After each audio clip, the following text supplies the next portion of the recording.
नमस्कार दोस्तों, आज हम बीएससी पार्ट 3 के पेपर 2 के लिए जो कि कॉम्प्लेक्स एनालिसिस या सम्मिश्र विश्लेषण है उसके सिलेबस को स्टार्ट करते हैं। इसका फर्स्ट चैप्टर कॉम्प्लेक्स नंबर्स या सम्मिश्र संख्याएं। अब सम्मिश्र संख्याओं को पढ़ने के लिए नंबर सिस्टम देखना पड़ेगा हमें। तो नंबर सिस्टम में संख्याओं में किस तरीके के समुच्चय होते हैं, इसके लिए सबसे पहले होता है सेट ऑफ नेचुरल नंबर्स, जिसको कि n से डिनोट करते हैं। n मीन्स प्राकृत संख्याओं का समुच्चय।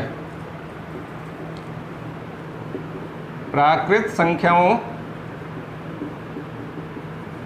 का समुच्चय या सेट ऑफ नेचुरल नंबर्स। जैसे अपन गिनती वगैरह में किसी भी ऑब्जेक्ट को गिनने के लिए जिन संख्याओं को काम में लेते हैं, मीन्स 1, 2, 3 एंड सो ऑन, तो इस तरीके की जो संख्याएं होती हैं 1, 2, 3 एंड सो ऑन, इस तरीके का जो समुच्चय है ये प्राकृत संख्याओं का समुच्चय होता है। अब यदि प्राकृत संख्याओं के समुच्चय में हम 0 भी शामिल कर लें, मीन्स 0, 1, 2, 3 एंड सो ऑन, तो ये संख्याएं या ये समुच्चय इन संख्याओं का समुच्चय होता है, जिसको कि W से डिनोट करते हैं। यह होता है पूर्ण संख्याओं का समुच्चय। पूर्ण संख्याओं का समुच्चय या सेट ऑफ होल नंबर्स। इसके बाद आता है कि हम सभी नेचुरल नंबर्स ले लें, इसमें 0 भी ले लें और इन नेचुरल नंबर्स का नेगेटिव्स भी लें। तो इस तरीके की संख्याओं का जो समुच्चय होगा, इस समुच्चय को I या Z से व्यक्त करते हैं और इन्हें पूर्णांकों का समुच्चय कहते हैं। तो ये पूर्णांकों का समुच्चय या सेट ऑफ इंटीजर्स कहलाता है। इसके बाद आती है परिमेय संख्याओं का समुच्चय, सेट ऑफ रैशनल नंबर्स।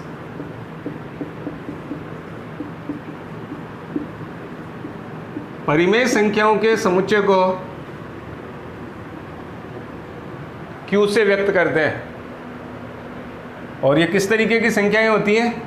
इनमें P/Q रूप की,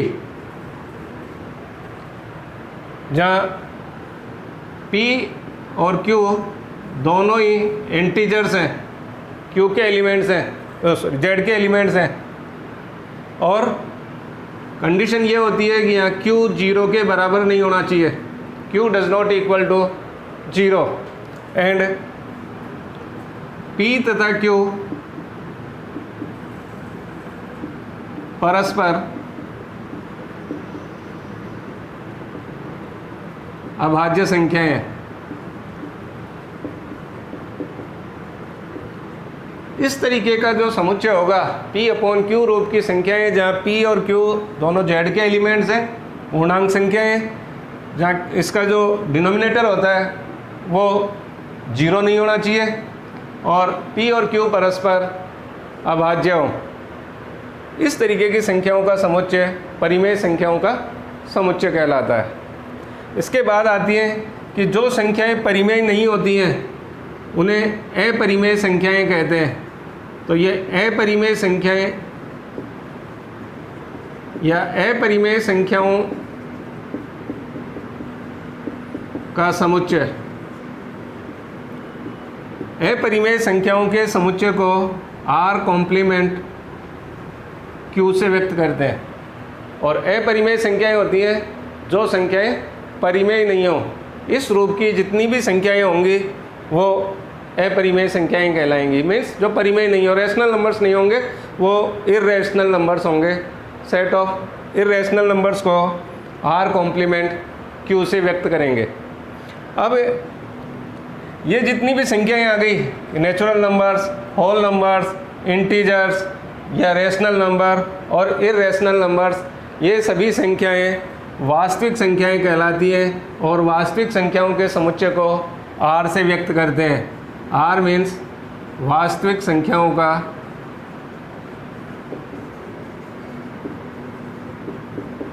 समुच्चय।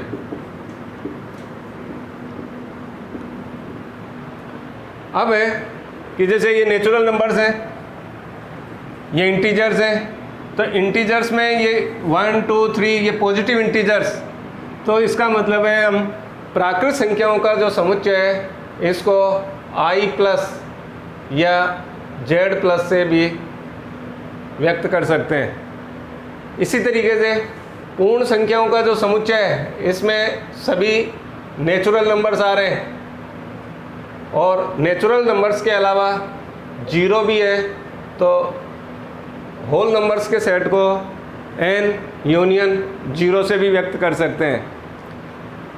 अब हम देखेंगे कि जितनी भी ये जो पूर्णांक संख्याएं हैं, पूर्णांक संख्याओं में जैसे जीरो, तो क्या जीरो रैशनल नंबर है, परिमेय संख्या है? तो परिमेय संख्याओं की जो डेफिनेशन है उसके अकॉर्डिंग P/Q रूप की संख्याएं परिमेय संख्याएं होंगी जहाँ Q जीरो के बराबर नहीं होगा। इसलिए अगर चूंकि हम जीरो को क्या लिख सकते हैं, जीरो को 0/1, 0/2 एंड सो ऑन, इस तरीके से लिखा जा सकता है, इसलिए जीरो एक रैशनल नंबर होगा। इसी तरीके से जितनी भी पूर्णांक संख्याएं, जैसे 1 को अपन 1/1 लिख सकते हैं, इसी तरीके से -1 को -1/1 लिख सकते हैं, तो इसी तरीके से 2 3 4 एंड -2 -3 -4 एंड सो ऑन। तो सभी संख्याओं को अपन P/Q, जितने भी इंटीजर्स हैं सभी को P/Q के रूप में लिखा जा सकता है, जहां उसका रैशनल जो डिनोमिनेटर वाला पार्ट है वो जीरो के बराबर नहीं है और दोनों संख्याएं P एंड Q ये परस्पर अभाज्य संख्याएं हैं। तो इस तरीके से हम कह सकते हैं कि जितनी भी पूर्णांक संख्याएं हैं वो सभी परिमेय संख्याएं भी होती हैं। इसका मतलब ये हुआ कि हम कह सकते हैं कि जो परिमेय संख्याओं का समुच्चय,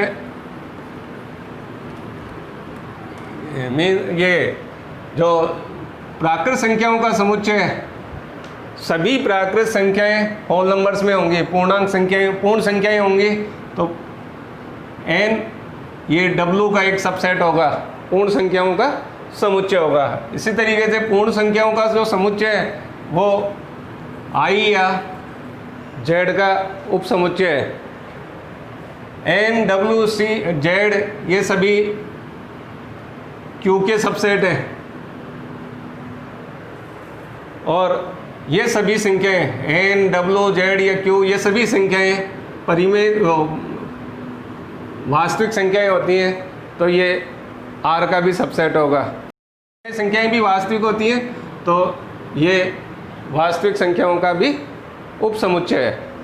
इस तरीके से, लेकिन R कॉम्प्लीमेंट Q और Q एक दूसरे के सबसेट नहीं है कोई, क्योंकि अपन जानते हैं कि अपरिमेय संख्याएं वो संख्याएं होती हैं, जो परिमेय संख्या नहीं होती वो अपरिमेय संख्याएं होती हैं। इसलिए R कॉम्प्लीमेंट Q और Q एक दूसरे के सबसेट नहीं हो सकते हैं, लेकिन दोनों ही R के सबसेट हैं। और साथ में ये भी कह सकते हैं कि अपरिमेय संख्याओं का समुच्चय वो परिमेय संख्याओं के समुच्चय से बड़ा होता है।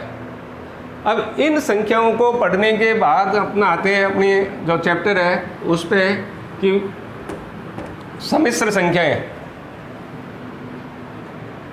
अब आता है सम्मिश्र संख्याएं।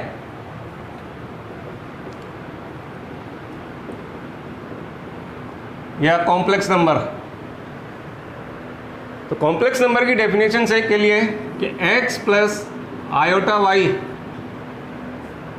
जहाँ x और y दोनों ही रियल नंबर्स हैं और साथ में आयोटा का मतलब होता है √-1, जो कि एक काल्पनिक संख्या है। काल्पनिक संख्या का मतलब होता है कि जिस संख्या का अपन वर्ग करें और वो संख्या नेगेटिव है, किसी भी संख्या का वर्ग अगर नेगेटिव हो तो इट मीन्स वो संख्या काल्पनिक संख्या कहलाती है। तो आयोटा को इमेजनरी नंबर या काल्पनिक संख्या कहते हैं, जिसको कि अपन √-1 का मतलब ये आयोटा है। तो इस प्रकार की जितनी भी संख्याएं होंगी x प्लस आयोटा y, जहाँ x and y belongs to r and iota equals to √-1, इस रूप की सभी संख्याएं सम्मिश्र संख्याएं कहलाती हैं। और सम्मिश्र संख्याओं के को प्राय z से व्यक्त करते हैं। मीन्स यदि z equals to x plus iota y, यदि ये एक सम्मिश्र संख्या है तो यहाँ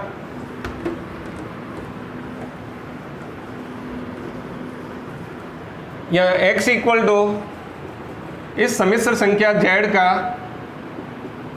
वास्तविक भाग होता है या रियल पार्ट ऑफ z होता है, और इसे हम REZ से भी व्यक्त करते हैं। इसी तरीके से y जो कि आयोटा का गुणांक है, ये z का काल्पनिक भाग कहलाता है।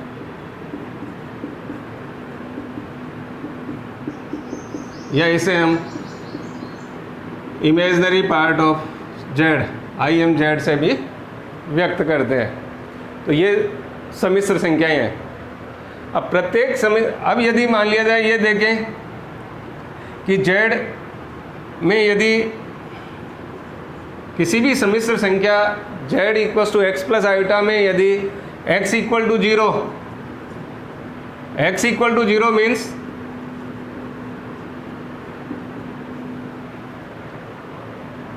Real part of z equals to 0 हो जाए, तो z मीन्स आयोटा y बचेगा।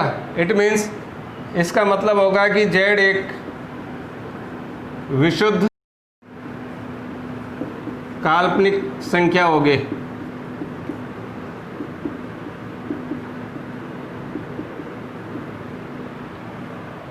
और यदि y इक्वल्स टू 0 मीन्स अर्थात imaginary part of z equals to 0, it means z एक विशुद्ध वास्तविक संख्या होगी।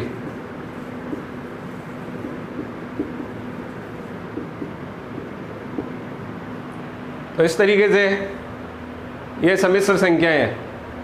अब इन सम्मिश्र संख्याओं का और तरीके से भी व्यक्त कर सकते हैं कि प्रत्येक सम्मिश्र संख्या z equal to x plus iota y को हम क्रमित युग्म x y,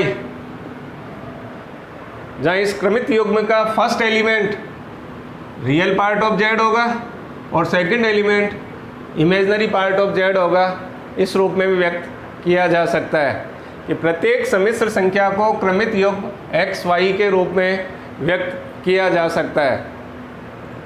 अब यहाँ x और y, x भी r का एलिमेंट है और y भी r का एलिमेंट है। It means x y ordered pair x y ये r क्रॉस r या r स्क्वायर का एलिमेंट होगा। इस तरीके से हम कह सकते हैं कि जो सम्मिश्र संख्याओं का समुच्चय होगा, सम्मिश्र संख्याओं के समुच्चय को प्राय c से व्यक्त करते हैं। अर्थात सम्मिश्र संख्याओं का समुच्चय c इक्वल्स टू क्या हो गया, set of all ordered pair X Y such that x and y belongs to r। ये सम्मिश्र संख्याओं का समुच्चय होता है। और set of all ordered pair X Y का मतलब क्या है, एक्स वाई किसके एलिमेंट है, r क्रॉस r के, इसलिए c का मतलब है r क्रॉस r या r स्क्वायर। Thank you.